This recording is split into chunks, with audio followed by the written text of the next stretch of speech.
Jésus, étant ressuscité le matin du premier jour de la semaine, apparut d'abord, dis avec moi d'abord, à Marie de Magdala, de laquelle il avait chassé 7 démons. Dis avec moi, chassé 7 démons. Alors la Bible dit, il est apparu d'abord à Marie de Magdala. Mais la Bible précise de laquelle il avait chassé 7 démons. Il avait chassé combien de démons? Alors ce matin, je vais voir avec vous, pour amplifier ce qui a déjà été fait. La femme, un instrument important pour l'œuvre de Dieu et pour le réveil. Nous voyons ici que Jésus est d'abord apparu à une femme, notamment Marie de Magdala. Mais la Bible précise. Est-ce que quelqu'un peut me dire pourquoi il y a la précision, Marie de Magdala, celle dans laquelle Jésus avait chassé 7 démons? La Bible précise 7 démons pour nous montrer le type d'instrument dont Dieu veut se servir pour son œuvre. Est-ce que quelqu'un me suit? La Bible nous montre ici que Marie de Magdala avait déjà été visitée par la puissance de Christ. Elle a été libérée. Donc ce n'était pas une femme possédée. Quelqu'un me suit? Donc ici, quand nous parlons de la femme comme cet instrument important pour l'œuvre de Dieu, on ne parle pas de la femme qui est possédée. On parle d'une femme qui est délivrée. Mais vraiment délivrée. Alléluia. C'est pourquoi la Bible fait mention du fait que Jésus apparaît à cette femme, mais laquelle? Celle dont il avait chassé les démons. Et laissez-moi vous dire que quand Jésus vous chasse un démon, le démon est parti. Ici, la parole de Dieu nous montre en effet qu'on a affaire à une femme qui est totalement libre. Dis avec moi libre. Bien-aimé, si Dieu veut se servir des instruments, Dieu ne peut pas se servir de n'importe quel instrument. Parce que Dieu est un Dieu grand et glorieux. C'est un Dieu saint. Il a dit, je suis saint et c'est comme ça que vous devez être. Alléluia. Donc ici, on donne la précision que cette femme qui est apparue, c'est-à-dire dont Jésus est apparu, elle était totalement libre. Dis avec moi, elle était libre. Alléluia. Le verset 10 nous dit, elle alla emporter la nouvelle à ceux qui avaient été avec lui. Quand Jésus est apparu à Marie de Magdala, Marie de Magdala est partie parler à qui? Plus précisément, les disciples. Amen, amen. Et vous verrez que lorsque cet ange qu'elles ont trouvé au sépulcre, l'ange va leur dire au verset 7, mais allez dire à ses disciples et à Pierre. Pourquoi est-ce que l'ange précise, allez-y parler aux disciples et à Pierre? Est-ce que quelqu'un sait pourquoi, au moment où Dieu se manifeste et se présente aux femmes, il précise en disant, allez-y parler aux disciples, allez-y parler à Pierre? Quelqu'un a une idée? Laissez-moi vous dire, vous savez, vous pouvez être un instrument. Amen. Mais vous devez définir le type d'instrument que vous êtes. Donc, en dehors du fait d'être une femme libérée, amen, amen, la Bible nous fait mention ici du type de femme qui incarne en elle ce qu'on appelle la reconnaissance de l'autorité et de la soumission. Une femme soumise. Ça veut dire que Marie de Magdala n'a pas dit, c'est à moi que Jésus est apparu, elle s'est levée, elle est partie parler à n'importe qui. Non, elle a entendu la voix de Dieu et Dieu a fait exprès de lui dire, va d'abord parler à Pierre.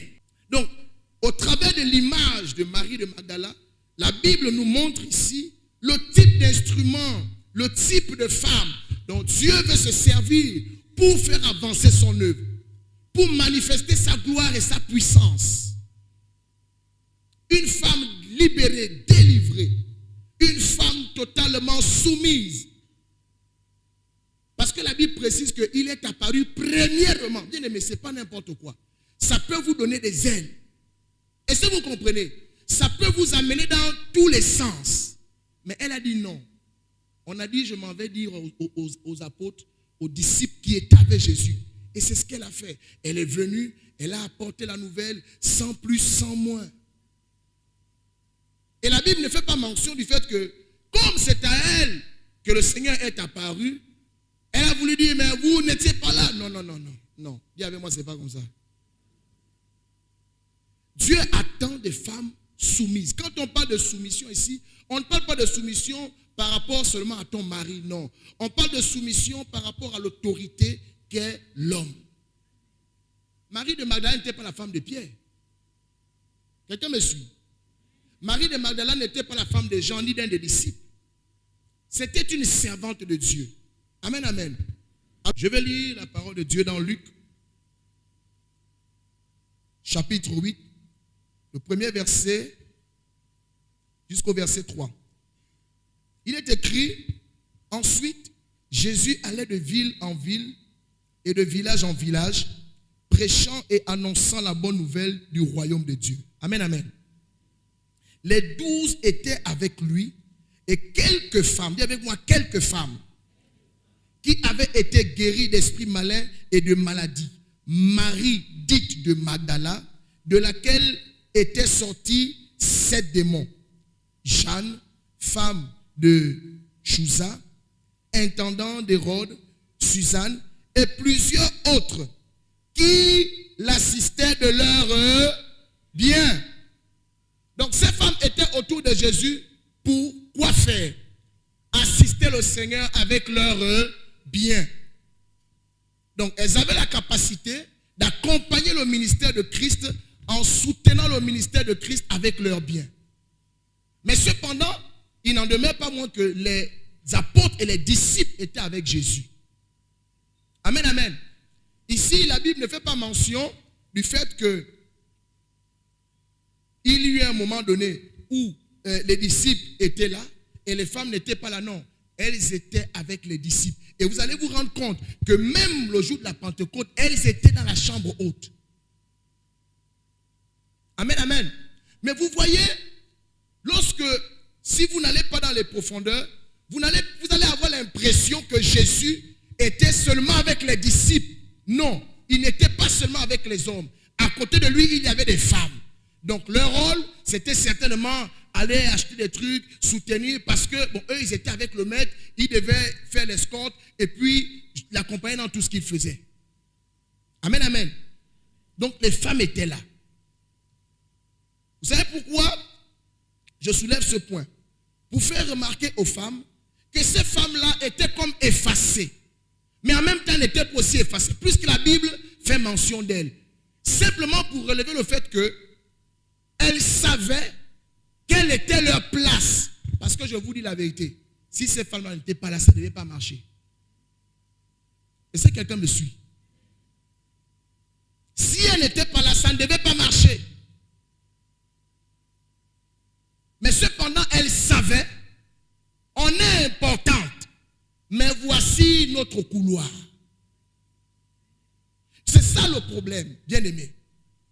Parce que, vous savez, aujourd'hui, si vous n'êtes pas délivré, écoutez-moi bien, quand une femme, ou pas une femme, quand une personne n'est pas délivrée pour faire l'œuvre de Dieu, si seulement Jésus fait erreur de t'apparaître en première position, tu n'es pas déjà délivré, ça veut dire que en toi, il y a encore des choses qui ne sont pas pour la gloire de Dieu.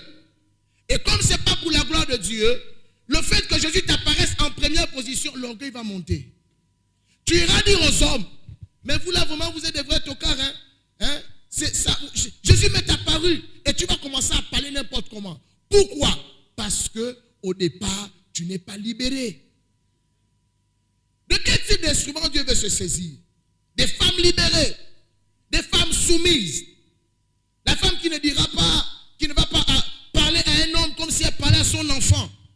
Parce que quand on parle de soumission, pour la plupart d'entre vous, vous croyez que c'est une affaire de parler, c'est parce que tu es un mari. Non, non, non. La soumission, ce n'est pas une affaire d'être marié. La soumission, c'est un état d'esprit. C'est une vertu. Dis avec moi, c'est une vertu.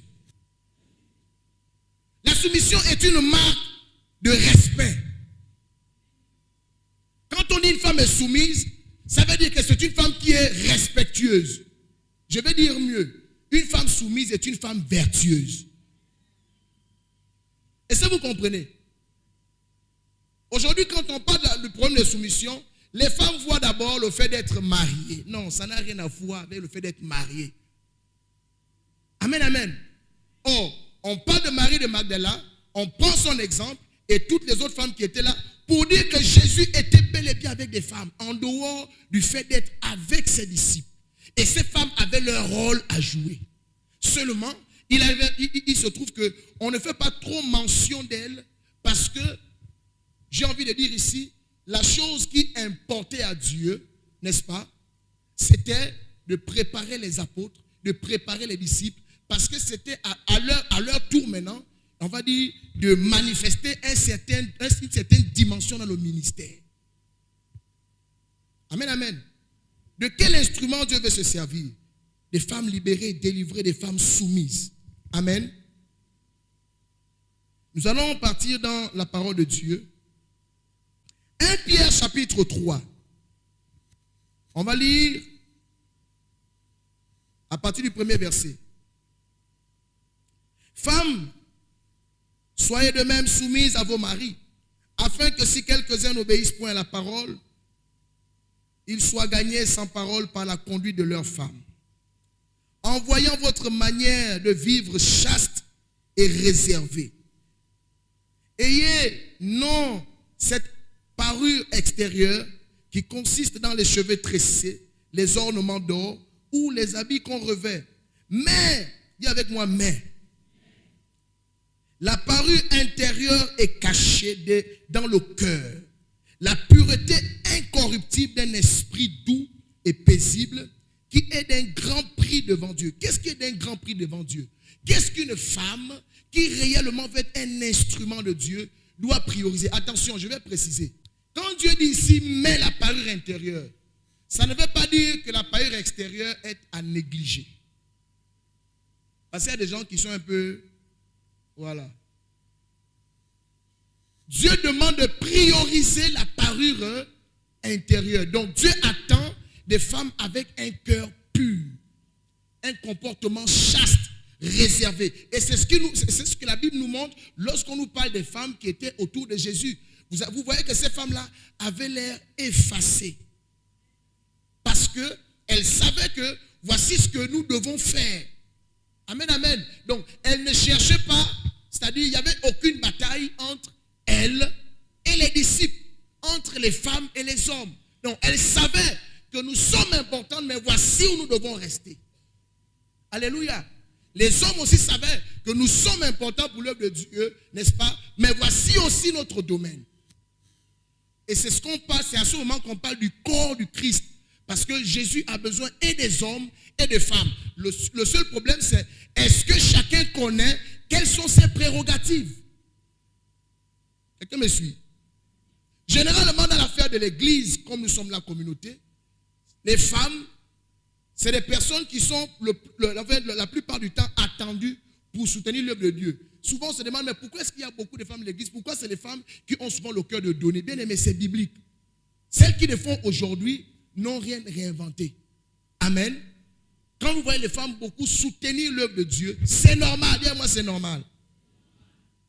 Donc, en plus de faire cela, la Bible dit, la femme doit rechercher ce qui est d'un grand prix devant le Seigneur. Or, c'est quoi? La parure intérieure est cachée dans le cœur. La pureté incorruptible d'un esprit doux et paisible. Donc, on ne voit pas une femme palabreuse. On ne voit pas une femme agitée. On ne voit pas une femme querelleuse. Est-ce que vous comprenez? On ne voit pas une femme rusée. Et c'est de ça dont il s'agit. Femme, vous voulez que le Seigneur vous utilise comme on a utilisé Marie de Magdala et toutes les autres? Voici ce que la femme aujourd'hui doit rechercher dans la prière. Un cœur pur. Quand on parle de cœur pur ici, c'est un cœur qui est sans convoitise. Et la Bible dit au verset 5 de 1 Pierre 3, ainsi se paraît autrefois les saintes femmes. Dis avec moi les saintes femmes. Dis encore les saintes femmes. Qui espéraient en Dieu, soumises à leur mari. Bien-aimé, ici la Bible dit les saintes femmes. C'est quoi une sainte femme? Mais la sainte femme, c'est ce que nous relate 1 Pierre 3 au verset 4. C'est celle dont la parure intérieure, elle recherche la parure intérieure, cachée dans le cœur. La pureté incorruptible d'un esprit doux et paisible. C'est une femme dont le cœur est propre. Si vous comprenez, c'est la femme sage, celle qui craint le Seigneur. Bien aimé, la crainte de Dieu n'a rien à voir avec le fait de faire le ministère. La crainte de Dieu, c'est dans le cœur. Quand on craint Dieu, on connaît. Or, celui qui craint Dieu, c'est celui qui fait comme Dieu dit. C'est pourquoi on a pris l'exemple de Marie de Magdala pour vous montrer que Dieu l'a libérée des démons. Amen. Et quand on lui a dit, va dire aux disciples, elle n'a pas dit, je vais faire comme je veux. Elle craint Dieu. Elle est allée, elle a fait comme on lui a dit. Elle n'a rien ajouté. Elle n'a même pas cherché à dire, elle essaie de convaincre. Non, non, non. On lui a dit, va dire. Elle est arrivée, elle leur a dit, je l'ai vu, il est ressuscité. Ils n'ont pas cru, elle a déjà dit. Amen, amen. Elles n'ont pas cherché comme avoir autorité. Ah, mais vous là, on vous dit toujours, vous ne comprenez pas. Non, quand tu vois déjà comme ça là, tu as un problème, tu as un problème. Dis à ta voisine, évite les problèmes. Connais ta position. La Bible dit, quand elle leur a dit ça, eux-mêmes, ils n'ont pas accepté. Est-ce que parce qu'ils n'ont pas accepté, la femme a été frustrée? Et vous savez, Dieu a fait ça exprès. Dieu a fait exprès pour que Marie de Magdala voit que les gars n'acceptent pas. Amen, amen. C'était pour jauger le caractère de Marie de Magdala. Vous savez, il y a des femmes, tu viens, tu parles. Il y a les hommes. On donne l'impression qu'on ne t'écoute pas. Et tu veux prendre l'autorité. Dis avec moi, tu as besoin d'être délivré. Amen, amen. Les femmes, il ne faut pas fâcher. Hein? On enseigne. Acclame le Seigneur d'abord.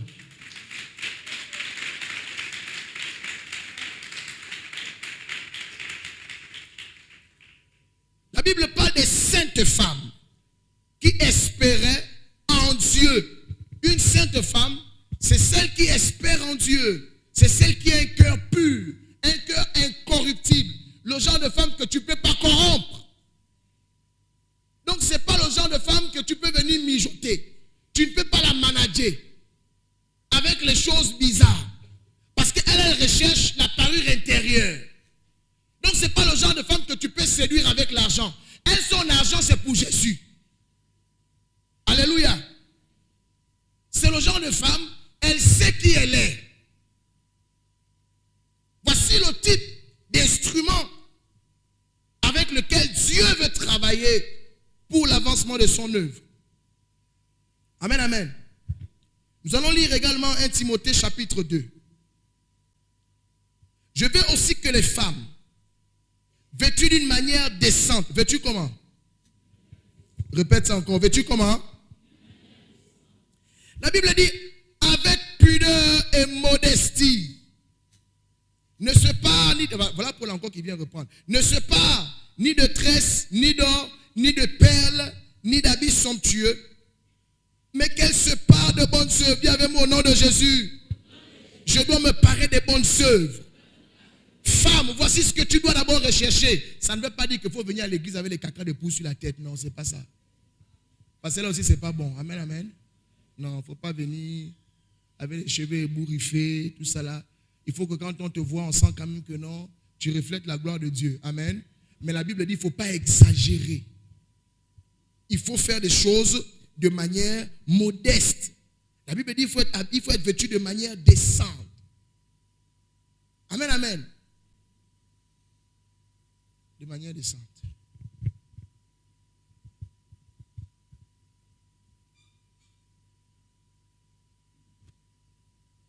Il y a les femmes qui sont en train de regarder en bas quand je dis de manière décente. Alors les frères, vous devez savoir une chose. Connaissez la parole pour, dès le premier regard, reconnaître déjà le type de femme à l'image de Marie de Magdala. Amen, amen. Il faut être vêtu de manière décente. Tu ne peux pas venir à l'église avec une mini éligible. Amen, amen. Tu viens à l'église avec un vêtement, comme on voit là, les femmes ont des vêtements qui passent comme ça. Donc, après, on voit quelques boules là. Amen, amen. Ce n'est pas convenable. Il faut être vêtu de manière décente. Tu es bien habillé quand on regarde, on sent que oui. Ici, la décence fait intervenir le fait qu'il faut que dans ton habillement, il n'y ait pas un système où les hommes commencent à trop fantasmer. Est-ce que les femmes me suivent? Voici le type de femmes et le type d'instruments dont le Seigneur parle. Habillez-vous avec modestie. Évitez trop de... Il y avait mon dos, évitez trop de... Voilà, faut éviter.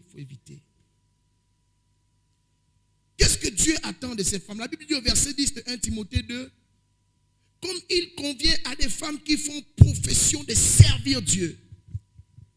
Comme il convient à des femmes de faire profession de servir Dieu. Servante de Dieu. Tu dis que tu veux servir le Seigneur. Mais qu'est-ce que tu recherches? Est-ce que tu sais ce que Dieu attend de toi? Est-ce que tu sais les valeurs dont Dieu veut que tu puisses manifester? Si tu ne le sais pas, non, je suis désolé de vous le dire, vous pouvez passer des instruments pour le réveil.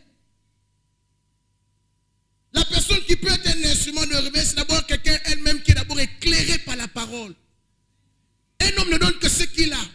Si tu n'es pas délivré, comment est-ce que Dieu va t'utiliser pour délivrer?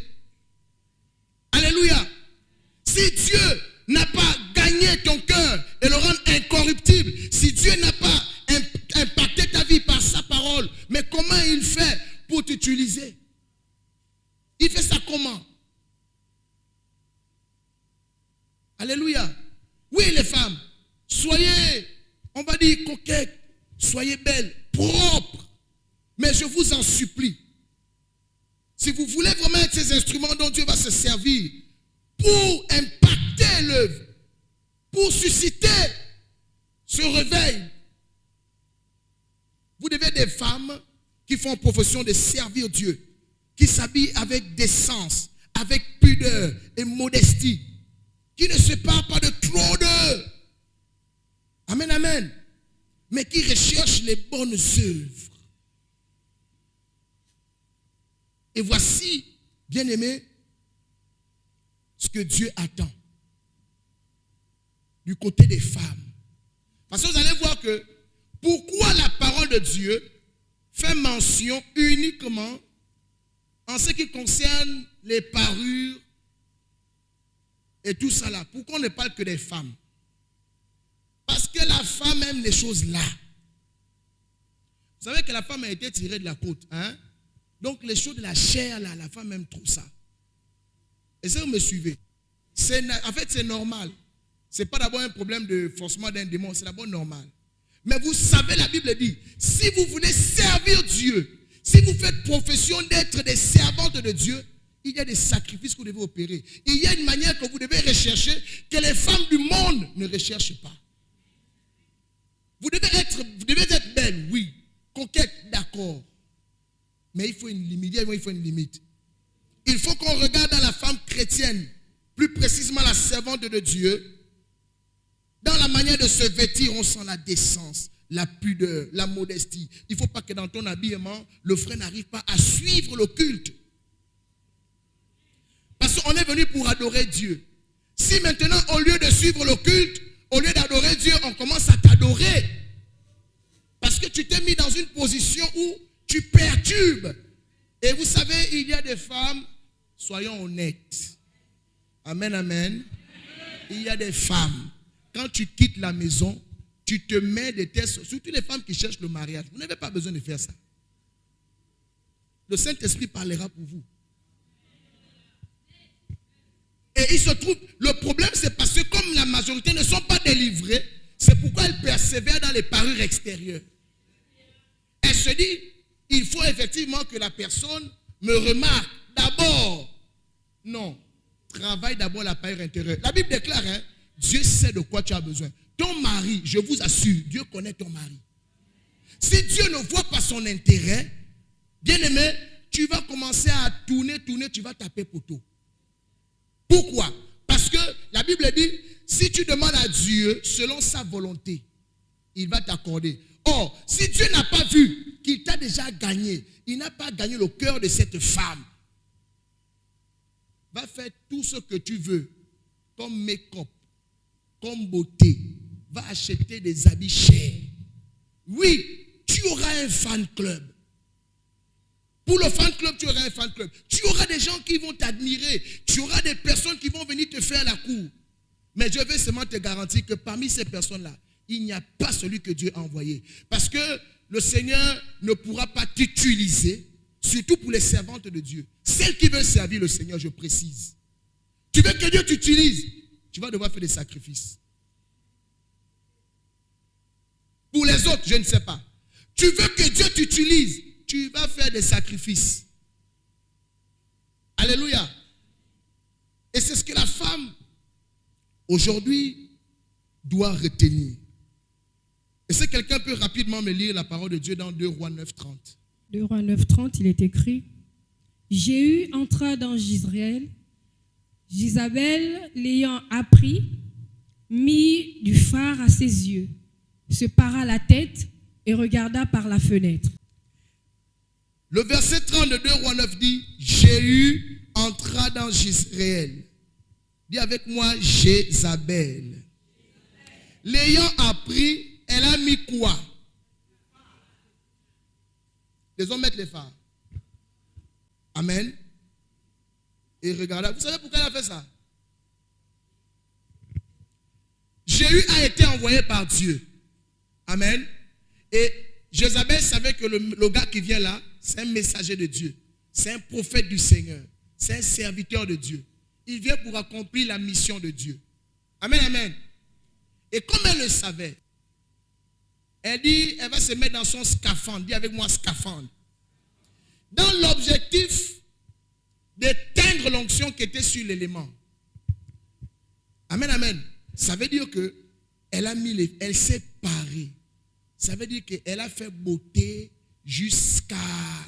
Quand tu vois dans la Bible, on écrit même les phares. Donc, les femmes, quand vous mettez les... C'est pas vous que c'est là, les phares. Alléluia. Donc, elle s'est pomponnée. C'est sûr qu'elle était canon. Quand tu la vois, tu dis oui, non, là c'est fort. Et ça, vous comprenez?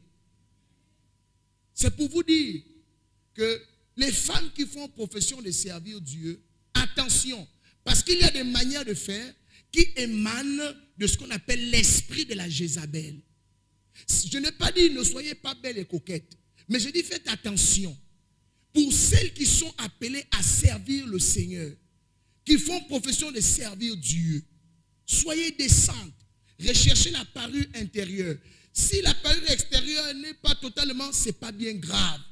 Si vous devez être utilisé par Dieu, soyez libérés, soyez soumises, soyez des femmes saintes. Est-ce que vous comprenez? C'est à ce moment que le Seigneur pourra vous utiliser comme des vrais instruments. Parce que Dieu sait que cette femme, vous savez, il y a des choses, comme je dis là, il y a des soeurs, quand elles s'habillent depuis la maison, dans sa tête, comme elle n'est pas libérée, elle s'en fout de savoir les dégâts qu'elle va causer dans l'église. C'est pourquoi même des fois, pendant les temps des offrandes, là, c'est des fois compliqué. Et pour certaines servantes de Dieu qui sont peut-être, on va dire, chez les chantres ou à la modération, le frère ne suit plus. Amen, amen. Vous savez, si vous connaissez le Seigneur, femme, si vous savez qui est le Dieu qui vous a appelé, vous allez connaître sa parole et vous allez vous soumettre à cette parole. Vous allez rechercher ce que Dieu attend de vous et non pas ce que vous voulez. Parce que vous savez, ceux qui connaissent la parole de Dieu savent en effet que là, il y a un problème. Ici, c'est bon, ici, c'est pas bon.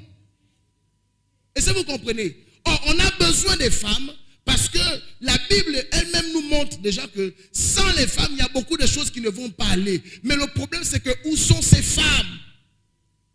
Où sont ces femmes qui font profession de servir Dieu? Où sont les femmes saintes? Où sont les femmes vertueuses? Les femmes soumises?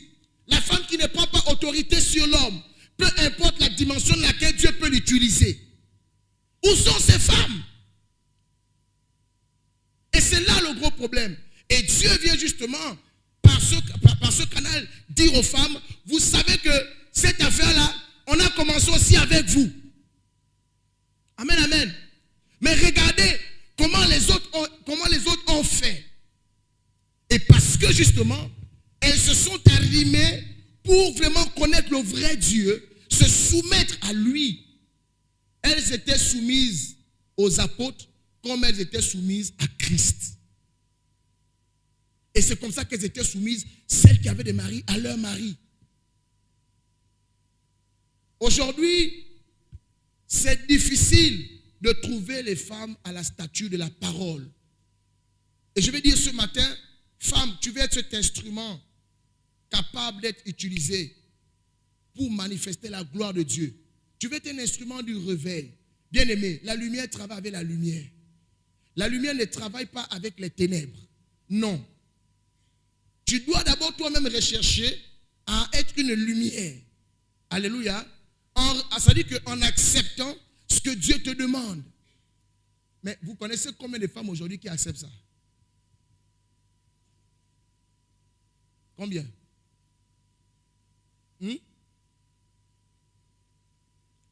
Elles ne sont pas nombreuses. Et la chose la plus décevante, c'est que parfois, nous voyons celles qui servent le Seigneur, que ce soit là-bas, que ce soit à la modération, à l'intercession. En tout cas, les servants de Dieu de l'église d'aujourd'hui, c'est compliqué. Tu vas voir une soeur qui va venir chanter avec la tête remplie de couleurs de cheveux. C'est quoi le projet? Ça, vous comprenez? Tu as du mal même à rendre ministère parce que ta jupe est trop mini. Ou tu as mis un pantalon serré, tu ne peux plus bien te déplacer. Les talons sont très élevés, c'est à peine si tu peux bouger. Tu es venu faire quoi? Tu as confondu le lieu de mannequinat et le sacerdoce. Non. Si tu veux servir le Seigneur, mets-toi dans les conditions. Va d'abord rechercher qu'est-ce que Dieu attend de toi. Est-ce que vous me suivez? Bien aimé, écoutez-moi. Ne faut pas courir en vain. La Bible dit plusieurs viendront et diront au Seigneur, est-ce que je n'ai pas prêché? Dieu va dire, ce n'est pas prêcher que je regarde. Tu n'as pas été selon mon modèle.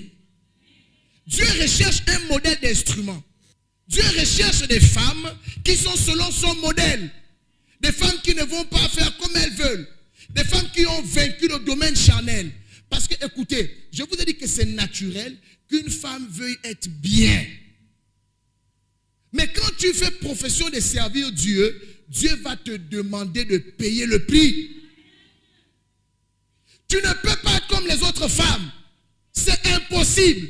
Il y a une différence entre la femme qui fait profession de servir Dieu et la femme. Celle qui fait profession de servir Dieu, elle a des caractéristiques bien définies. C'est une femme sainte. Elle est soumise. Et c'est une femme qui est totalement libérée. C'est une femme qui porte l'affaire de Dieu.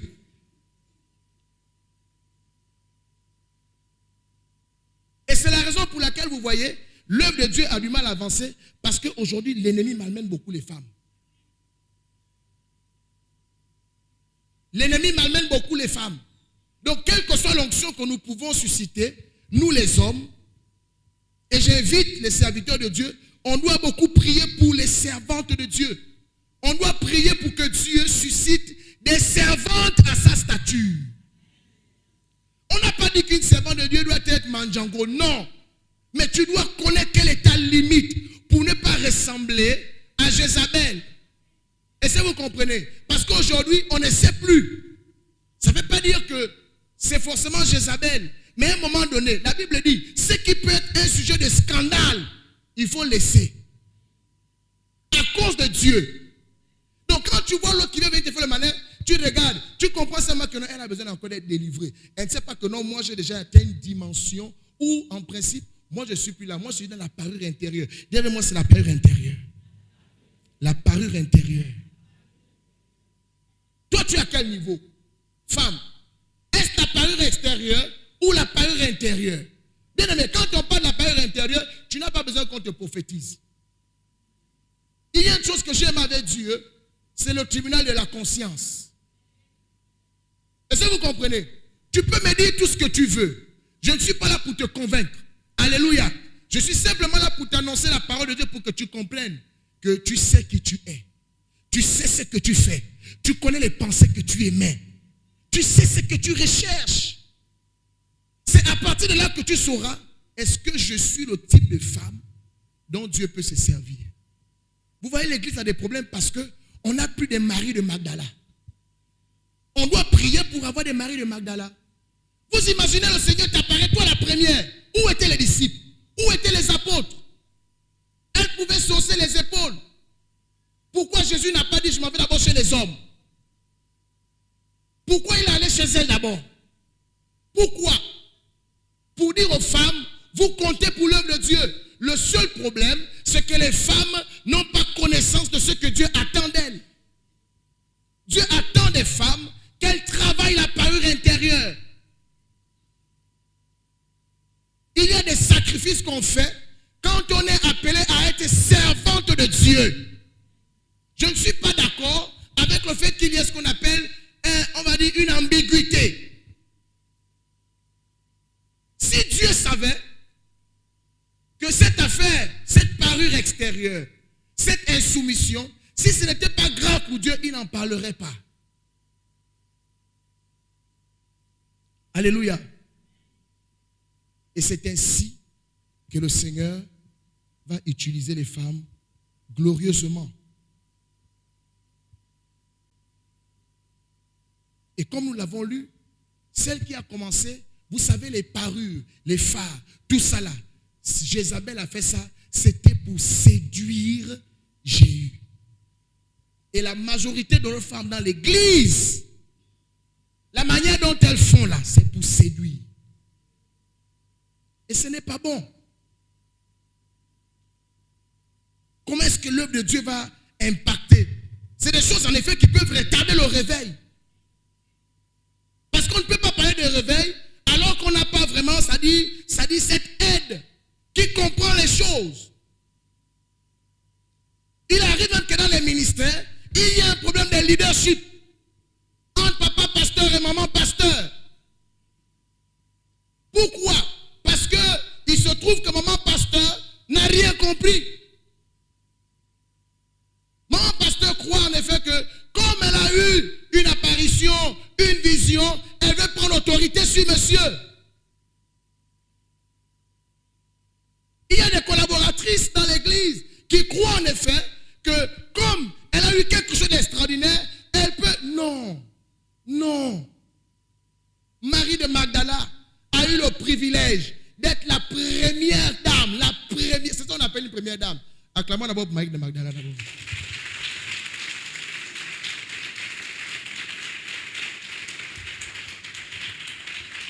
Oh, vraiment que le Seigneur suscite des Marie de Magdala. La première dame à être témoin de la résurrection de Christ. Wow! Mais à quel prix? Et le Seigneur ne fait pas mention du fait qu'elle a haussé les épaules. Quand on parle d'elle ici, et quand on rentre dans les actes des apôtres, vous avez encore écouté au nom de Marie de Magdala? Vous avez encore écouté au nom des femmes? Mais elles étaient là. Hein? Je vous dis, elles étaient là. Elles faisaient un travail. Où sont passées ce type de femmes? Aujourd'hui, on voit beaucoup plus problème de leadership. On voit des femmes, en effet, qui prennent autorité sur les hommes. Dis-moi, ce n'est pas convenable. Ça vous fait mal, hein? Ça vous fait mal? Acclamez le Seigneur pour vous-même.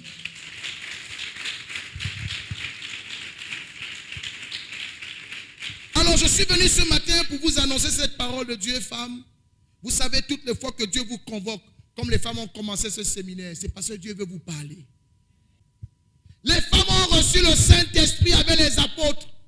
Ce n'est pas une affaire de dire, Jésus est d'abord venu donner aux apôtres.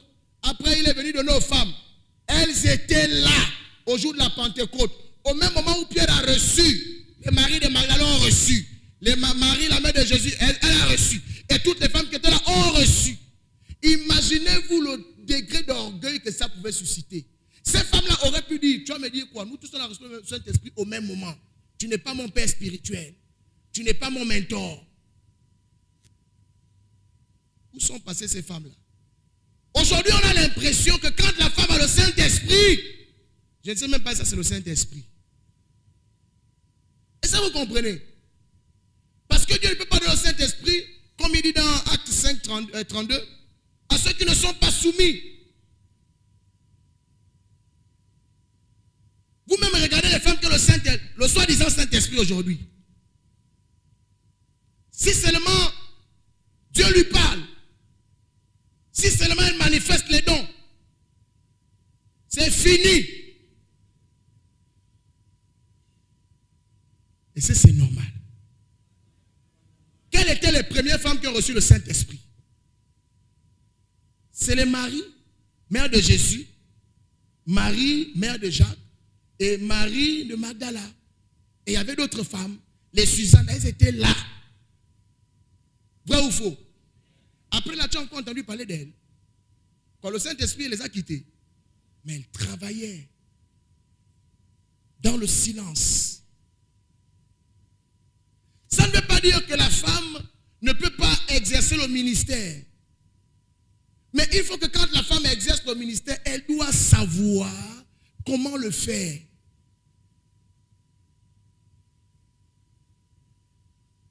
Aujourd'hui, on a l'impression qu'il y a un Saint-Esprit qui a rendu les femmes autoritaires. Je déclare et je confesse que cette affaire, ce n'est pas le Saint-Esprit. Le Saint-Esprit ne peut pas rendre une femme autoritaire. Au contraire, je crois que le Saint-Esprit, quand il vient dans la vie d'une femme qui a fait position de servir Dieu, il vient encore adoucir, il met l'huile.